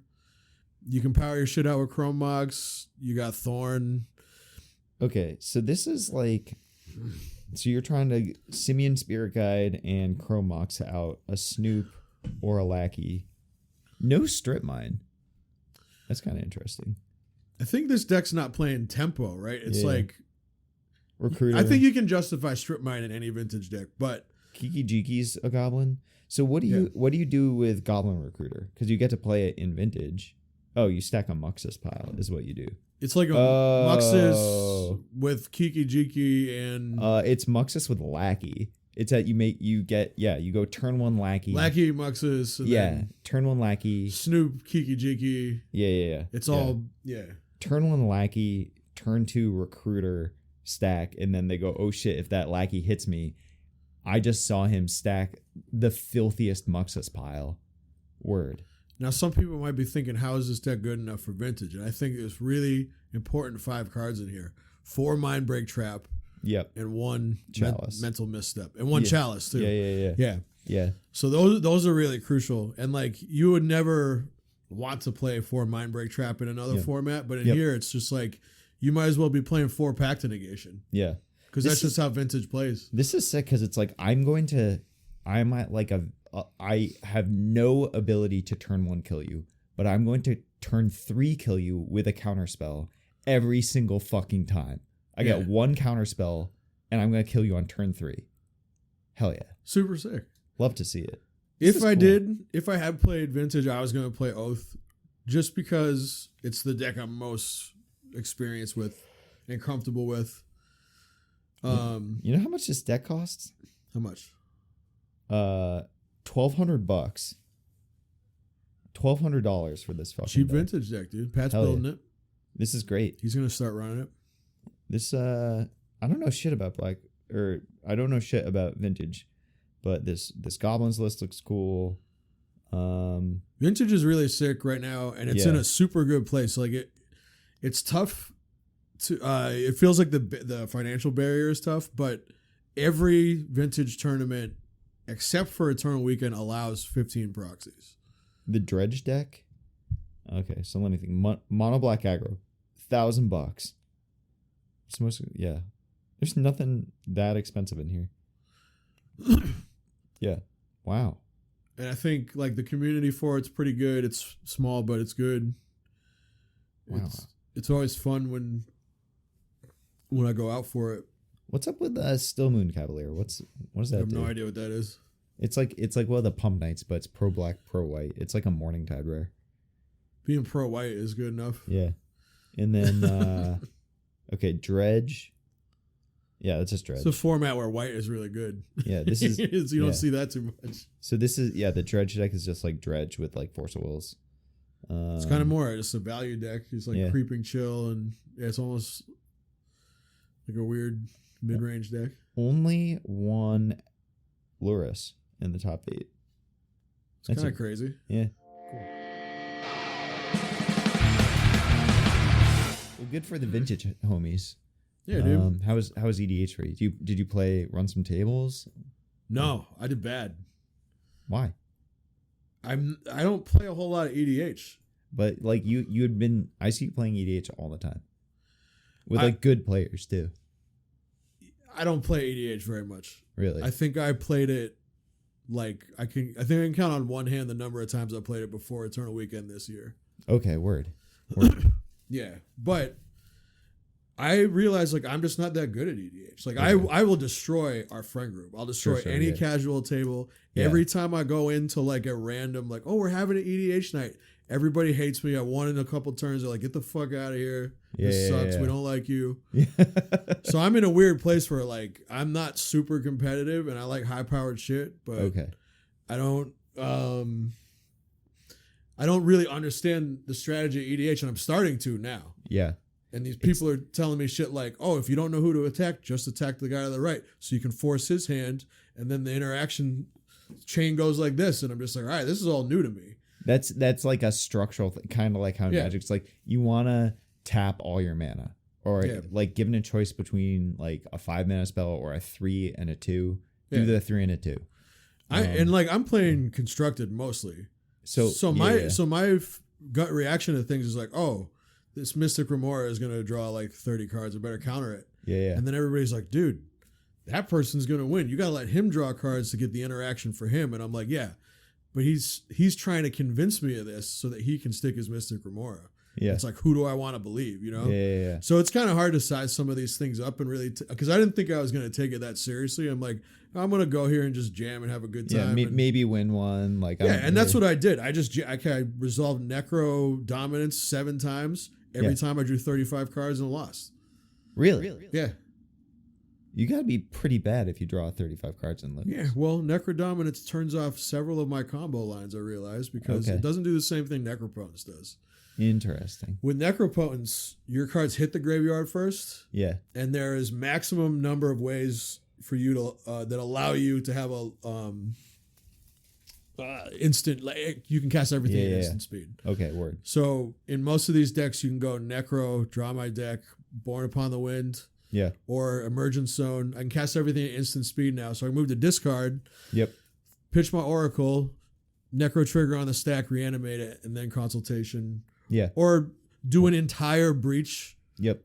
combo on top of all the Necro Triggers. Sure. Yeah. With Necro Dominance, you can't do that. They go straight to exile, Yeah. and your hand size becomes 5.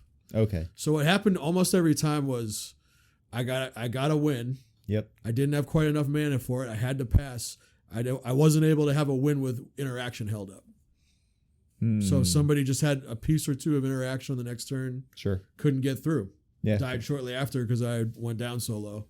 Dang. Yeah.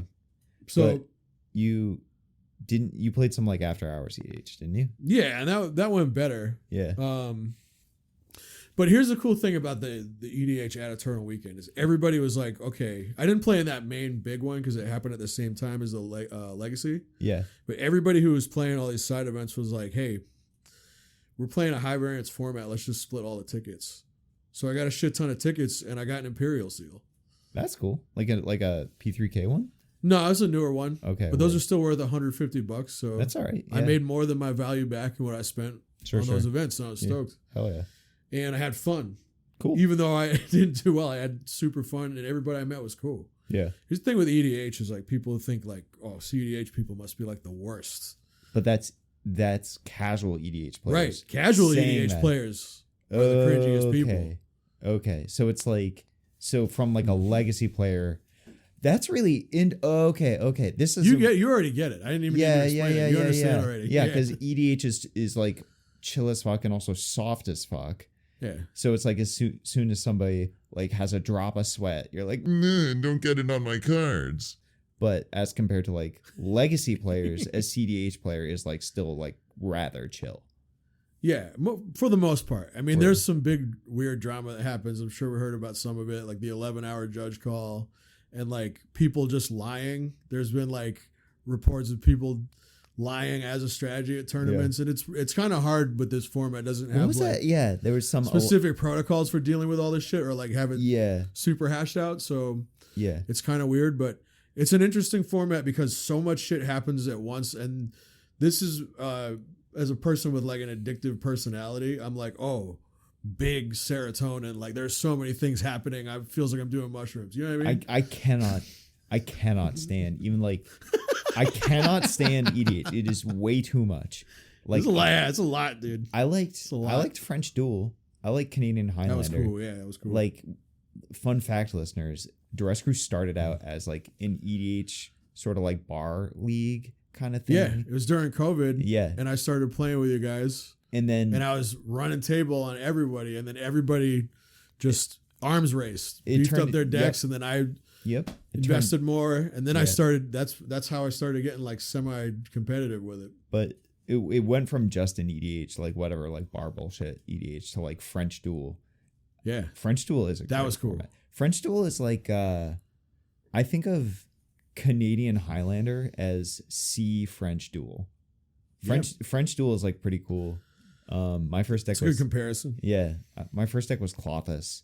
And like that was sick, dude. Durst Crew wasn't good yet, and I was like, I'm going to fuck on all of these people. Like one Ice Storm in the fucking shopping cart, like Molten Rain, like Stone Rain, all that bullshit, and just immediately Clothis, Birds of Paradise, Llanowar Elves, Mox Diamond, Ancient Tomb, which I didn't know was banned, and just like Stone Rain people to shit. And they got a weird ban list in that format, super soft. And then my next deck was Galia of the Endless Rebel. Remember that? Mono 1-drops.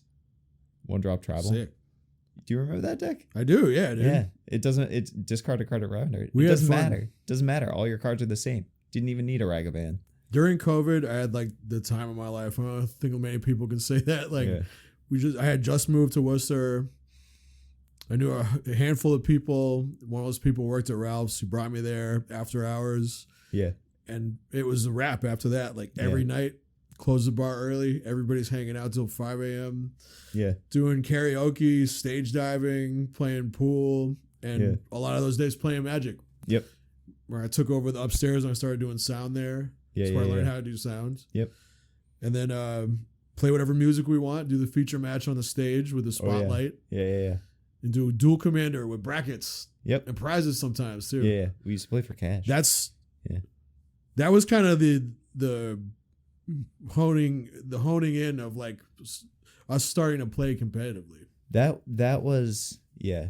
I remember talking to you, and I was on super lockdown, and I was so fucking lonely, and I was just like you were like, all right, I'm gonna like get you in on this EDH group chat, but I gotta warn you, it's super fucking active. So you were my in to Durst group. Oh yeah, right. Yeah, I forgot about that. Yeah. That was cool. Yeah, I remember showing up with you. Yeah, and they're like, who's this guy? They're like, who's this fucking weirdo? I know, right? Like, who's this math guy? Mike, what? This guy just won't you bring stop. This guy, Mike. Why? He won't stop saying equations. He wants. He goes from talking the French philosophy to just doing equations. His brain's too big. We're supposed to be ignorant.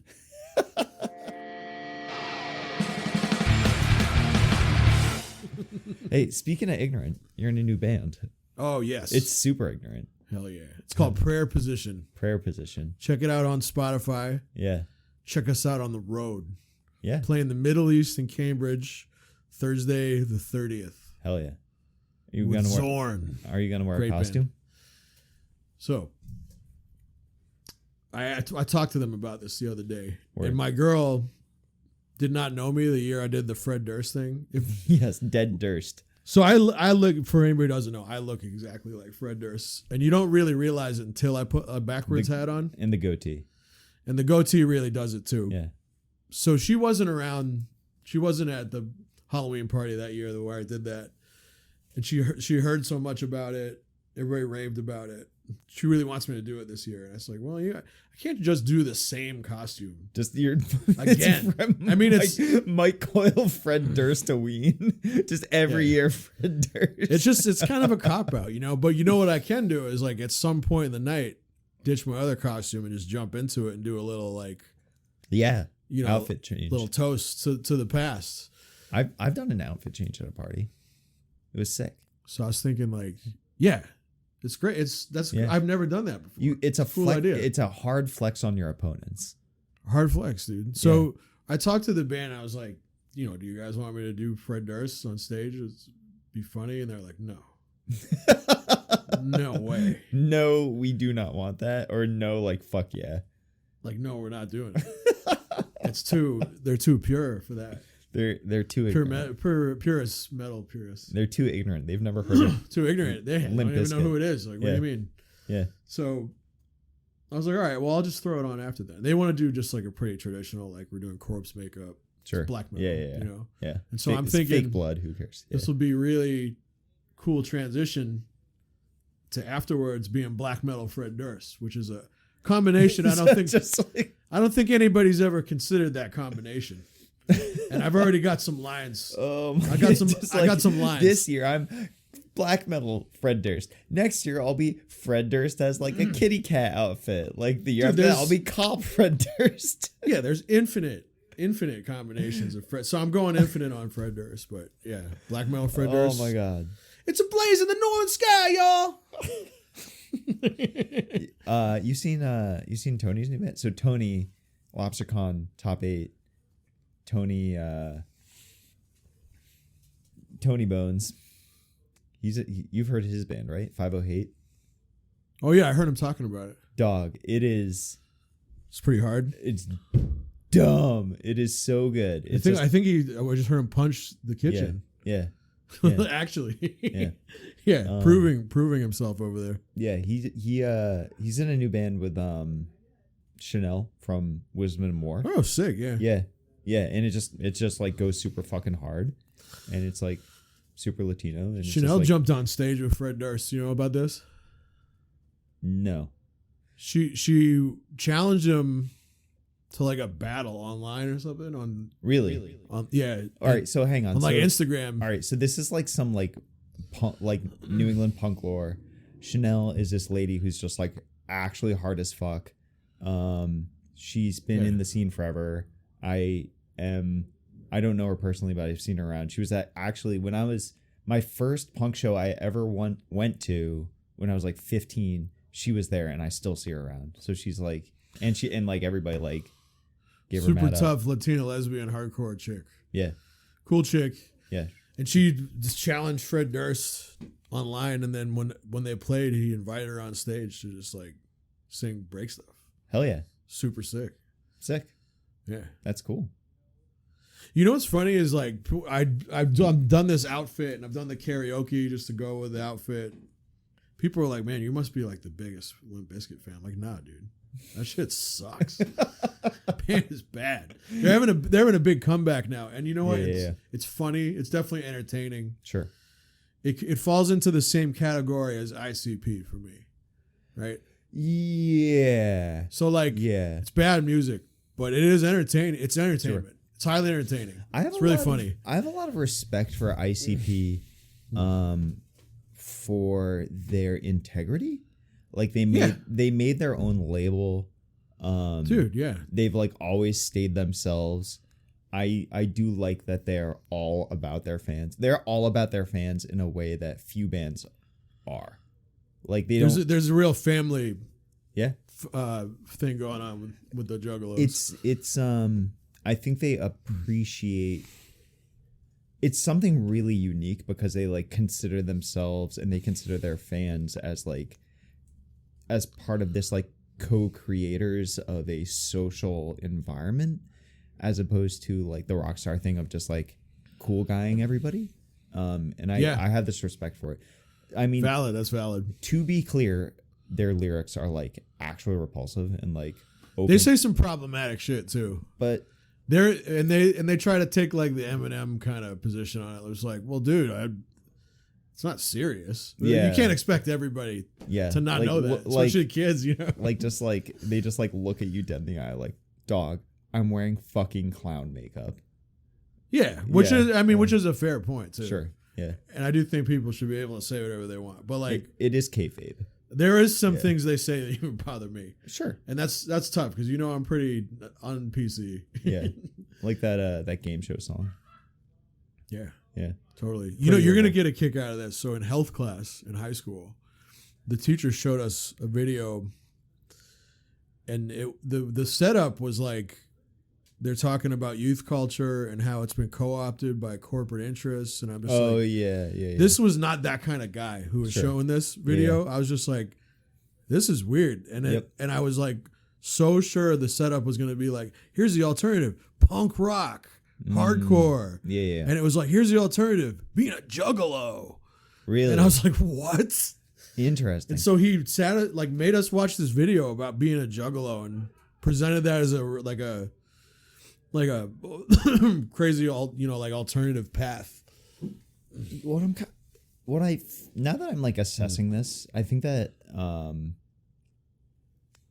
the thing that ICP does is that they're like a strong central government because they set the tone, whereas like in punk and hardcore it is like openly anarchistic. Like ICP pretends to be crazy, but they have a diarchy of Shaggy 2 Dope and what's the other guy's name? Violent J. Like those are they have a diarchy. I'm glad we know this. Yeah.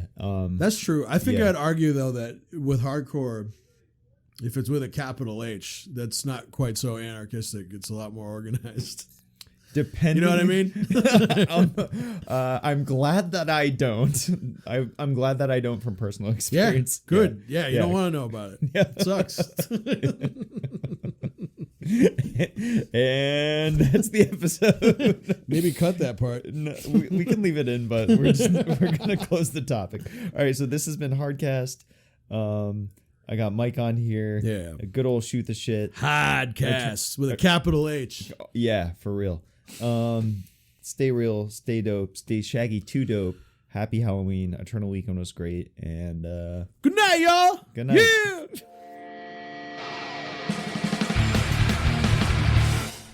Hey, we're back because Mike started telling a story, and I thought it was really good, and I hadn't finished. I hadn't finished taking the sound equipment down yet. So start over. It's Eternal Weekend. You're playing EDH. Who's at the table?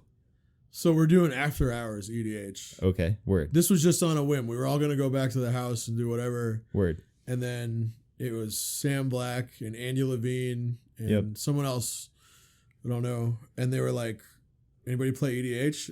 And everybody, of course, everybody looked at me, and I was like, "Yeah." You know, and then we just went to the hotel lobby, started jamming. Word. All kinds of random people around coming up. You know, some of them were Magic people. Yeah. Some of them were EDH people. There was another random ass guy, just like big, bald, older guy who was like, "It's getting serious over here, huh?" Yeah, right? Yeah. And we're just like, yeah. Some norm. Yeah, but he seemed like really excited, like how into it we were. Yeah. Just an intense guy. But yeah, so we got this cool pod. Sam Black, who I just have discovered who he was this Eternal weekend. Yeah. I played against him last year too. Okay. And I noticed like, okay, this guy's really good at EDH. He's got a crazy deck. And this year saw him playing pre-modern and everybody was talking about him and how crazy his deck was. I'm like, oh, it's that EDH guy. Yeah. So I've come to discover he's a guy who really just jams pre-modern and EDH, which is like a really weird combo. Okay. And I think the only other people I can name who actually play both of those formats are like me, Pat, and Hannah. Yeah. So I thought that was pretty cool. And we had this pod where it was Andy Levine's first time playing EDH. Ever? As far as, I'm pretty sure it was his first has time. To have. You could tell that at least he had watched some videos because it seemed like he somewhat knew what he was doing. Sure. He definitely wasn't. But he was handed being a a scrub. deck. Yeah, but we were all telling him like the nuances of it. Sure. Right. Like he at one point he ran out thing that makes things cost 3 more on other people's turns. Defense grid. Yeah. He just ran that out and passed, and we're like, dude, No. you can't do this. Yeah.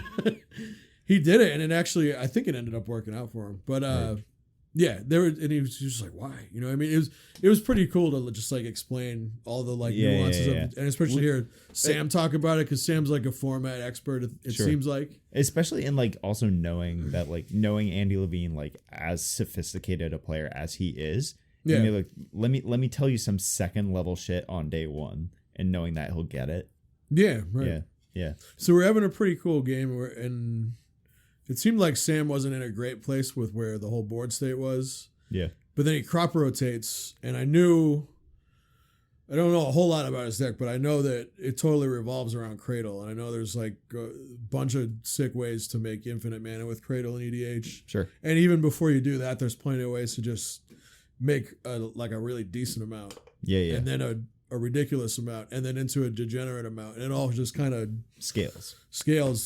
So I see a crop rotate and I want to counter it right away. And, you know, like I told you, I'm not like the most versed with like the highest level of playing EDH. So I ask, and this is totally normal thing to do in an EDH game, is discuss the play with somebody else before you do it, which I think is kind of cool. Yeah. And so I asked everybody else, I'm like, listen, I think I should counter this. How do you guys feel about it? And they're like, well, why don't you make him a deal that he can have it if he goes to get something else? Because we're thinking like, it's not a situation where he's going to flat out win. Yeah. And we might want that counter for something that's actually going to just win the game right away. Yeah. So they're like, yeah, make him a deal. And I'm like, this is weird territory for me because I never make deals. I'm just like, here's what I'm doing. You know what I mean? Like I may politic a bit, but I've never in EDH. You don't make deals. You just take it. You just take what you want. Yeah, right. No, you're gonna give it to me. So this was kind of a new thing for me, and it felt crazy doing it to, you know, Sam's a super experienced player, and I'm like, so listen, I got a deal for you. I'm not gonna counter this crop rotation if you don't get Cradle. And so he very quickly points out to me the threat level of the other two people. Yep. To try and deter me from making this decision. He's like, so you can do what you want. I'm going to get Cradle. If you counter this, you're going to put me out of the game. And so his idea there was like, if you put me out of the game, you're way more susceptible to these two. Sure. And my thought was, I can put Sam Black out of the game. Yep. Great. Yeah. So I'm like, Spell Pierce, you're out of the game. Yep. That felt cool. Yeah. Did he end up winning? Who won? No. He won the next game after that. He won the next 2 games after that. Really? Who won that game? Yeah. Were you Pierce? The rando? It was the guy next to me who was also running Yuriko. We were both running Yuriko. Sure. And I had a turn where I got a little greedy, and I could have totally stopped him from winning out of Flusterstorm, but I tapped out. Yep. And you don't really want to do that in EDH. Yeah. With a Yeah, deck with a Flusterstorm you know, in hand, this guy had just drawn a bunch of cards, so it was a little bit yeah. of a poor judgment on mine. He said, "Oh, Flusterstorm was the only thing that could have stopped me there too." And you're just like, oh, Well, shit, I could have won that game for sure, but dang. that would have been a good feeling to win a pod with Sam Black in it. yeah, I don't know the guy. I see him around like at like bigger things. he's got a cool like mad scientist thing going. That's on. what I hear about him. That I understand him to be a amazing deck builder. Yeah. If he would just step away from God's blessing, that's the joke. Yeah. Yeah, maybe he has yet to find his stride in pre-modern, but Yeah. he's at least like a very creative deck builder. Yes. And yes. there's Attuned. I think really more attuned. I also think he Yeah. I don't know him. I just see him around a lot. And the other thing is that I think he values Swords to Plowshares appropriately in it's a pre-modern. great card. Which I think he's one of very, very few people who I think rank it appropriately, which is like if you can make like 10 white mana, you don't need the full 14. If you can make like nine, the pain lands and fetch lands in one basic planes, then you need to be playing 4 swords. Yeah. So. Makes sense, dude. Yeah. But I think his best, that and Wasteland, best cards in the format. Yep. Very good cards. What's going on? What's up? Pat's rolling up. Goblin Settler. Starter 1999. Another Yeah. reason for the set. Yeah. I couldn't think of any good cards last time. So Yeah. Pat just rolled in and showed me a picture of Goblin Gardener, Goblin Settler, something like that. Anyways, that's Hardcast. That's a postscript. That's the end of the episode. Yeah. Yeah.